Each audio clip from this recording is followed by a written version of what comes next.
everybody? It's JT Sports back to you guys with another video, and I'm here with the New York Giants 2019 quarterback preview.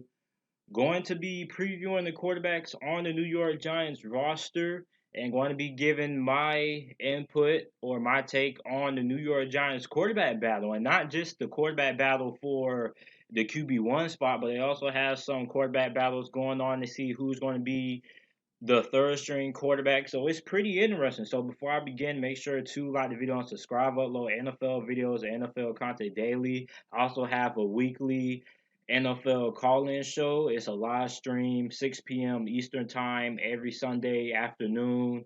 Live stream, talk about the NFL. People call in, and it's just a lot of fun. So make sure to subscribe to the channel if you're a fan of the NFL. And also, if you guys have a certain team that you guys want me to do make sure to comment that team down in the comment section down below, and also position for that team that you guys want me to do as well. So the New York Giants, the first guy I'm gonna get into is Alex Tanney. Now Alex Tanney was on the New York Giants roster last year. He finally made a roster. He had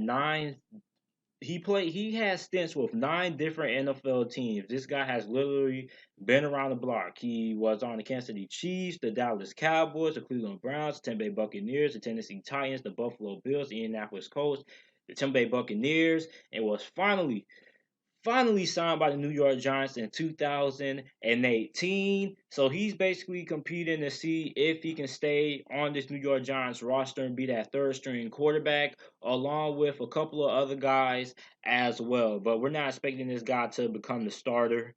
Next up, we have Eli Manning, my guy, Eli Manning. In 2018, he had 4,299 passing yards, 21 touchdowns, 11 interceptions, and completed 66% of his passes. So Eli Manning, I think his time is coming sooner rather than later. I think last season, I don't think he did bad. He improved over the second half of the season when the offensive line was actually able to get better.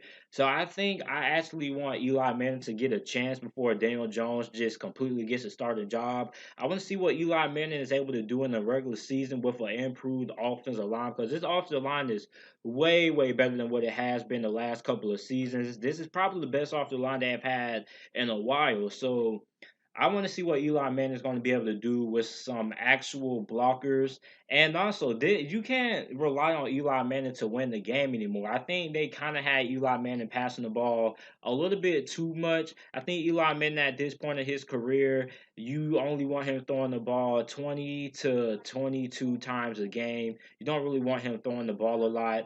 But his decision making last season, it improved a little bit. And I think Eli Manning, for the most part, we could see Daniel Jones start this season, but I think Eli Manning, he's going to do enough to keep Daniel Jones off for at least one season, at least until week 13, because the New York Giants aren't making it to the playoffs, then nobody really cares about how good Eli Manning has played. Everybody's still going to want to see Daniel Jones at some point, and they're going to see what they're going to get in him. So if the New York Giants are competing for the playoffs, and it's like week 10 or week 12 in the NFL season, then you might just say, well, Eli, we're not going to the playoffs, so there's really no point of playing you. We want to see what we have in our young guy, Daniel Jones. So I could see Daniel Jones starting a couple of games this season, but I don't really see Eli Manning losing the starting job, at least going into week 1. I think Eli Manning will eventually get benched for Daniel Jones eventually, but I think it will probably be later on this season. I just think it's way too early to tell, because I think the New York Giants should at least give Eli Manning a chance with this new improved offensive line, which I believe that they will. And also, they still have a pretty good wide receiving core as well. You got Sterling Shepard there, you got Evan Ingram, who is pretty solid if he's able to stay healthy. So they also have Golden Tate as well. So they have a pretty solid group of wide receivers there. Next up, we have Daniel Jones. Of course, New York Giants fans hated this pick. I'm not going to bash the pick. I mean, I think Daniel Jones, he's not terrible. He was a first round quarterback. I mean, I think he was better than Drew Lock. So Daniel Jones with Duke, this guy won at Duke. I don't care about how terrible trash you think Duke is. A lot of people look at this Duke team and they talk about how they got blown out and stuff like that. This was probably the best Duke team that we have seen in a couple of years. And considering the fact that when you look at the talent that he had around him, he didn't really have a lot of talent around him. He had basically two-star players. And when you're going against a team like Clemson, two stars is most definitely not going to give you a good chance of winning against a team like Clemson. He also had good mobility. He had some solid accuracy as well, but he still has things that he has to work on. But I expect him to start at some point in this season, probably later on, because look, I don't care what. It's been so weird because first Dave Gettleman was talking about Eli Manning. We plan on having him be the starter for the next 2, 3 years. That definitely wasn't going to happen because if you did that, then why draft Daniel Jones this year if you was confident in Eli Manning? You could have just waited for next year's quarterback class and go ahead and get the guy who you really wanted, which was Justin Herbert. Because literally every New York Giants fans wanted Justin Herbert last season. It was literally Justin Herbert to New York Giants fan pages on Instagram. Literally, I'm not kidding you. It was Justin Herbert to New York fan pages on Instagram. So when Justin Herbert decided to return to Oregon for his senior year this season, it kind of broke a lot of people's hearts. So I mean, Daniel Jones, they took him six overall. They took him in the top 10. I expect this guy to play. Um, I I don't really want him to start week one. I wouldn't be surprised if he started week one, but I still think Eli Manning is going to be able to win the job and be able to hold him off until later on in the season. Daniel Jones will start because the New York Giants don't make it to the playoffs. And like I said earlier in this video, if the New York Giants aren't in the playoffs and they're not competing for a playoff spot and they're like 3-10 or like 4-10 or something crazy like that with a terrible record, then you might as well start Daniel Jones. Despite how good Eli Manning is playing or not, you still want to see what you have in a guy like Daniel Jones because you took him in the top 10. So let him get some experience because eventually this guy's going to become the starting and hopefully your franchise quarterback. So you want to see what this guy can do. So the New York Giants are competing for a playoff spot later in the season, despite how good Eli Manning plays. I think Daniel Jones is going to be able to get in and start a couple of NFL games eventually this season. So that's my take on this New York Giants quarterback battle.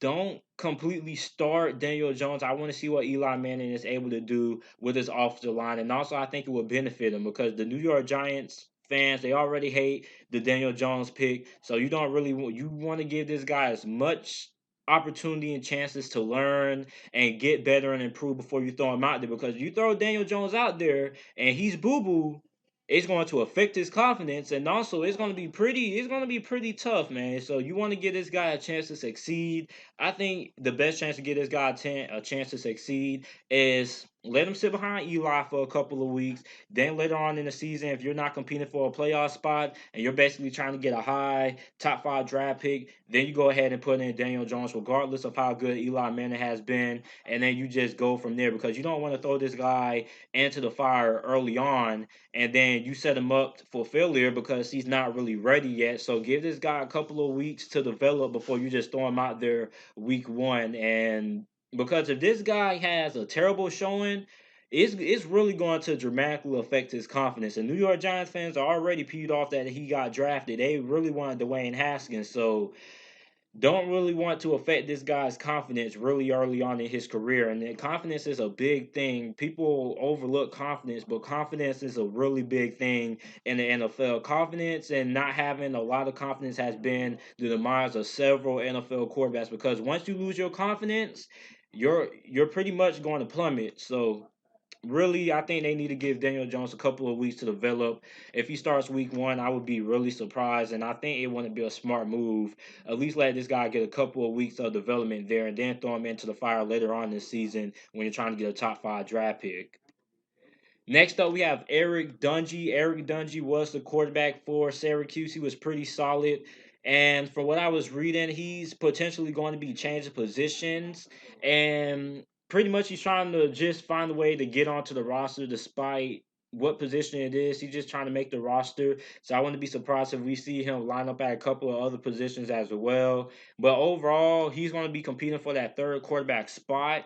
The competition is really stiff because you got the next guy on this list who I'm about to mention. Kyle Luetta and his 2018, he was not what everybody thought he would be. I already knew because here's the thing. This guy was a small school guy who was supposed to be a sleeper in the 2018 NFL draft, and I already knew it was a bunch of baloney because you can tell when a small school guy is special. You can tell when when a small school guy is special when you're just not going on about how good of an athlete or how good of an arm he has. Every quarterback in the NFL can throw the football, and I mean arm strength is good, but come on, how many quarterbacks in the NFL that are starters that are actually throwing the ball 60, 70 yards? Not really a bunch of them. It's not really a lot of starting quarterbacks in the NFL that can throw the ball 60, 70 yards. So, and I'm not even talking about the NFL game. I'm just talking about off pure arm talent. So it's not really a lot of quarterbacks that can throw the whole football field and stuff like that. So I think Kyle Luetta was really overrated. And it showed he was 0 for 5 last season and one interception and completed 0% of his passes. So I mean, still very young, but basically he's gonna have to show something in the preseason because he's competing for that third string spot.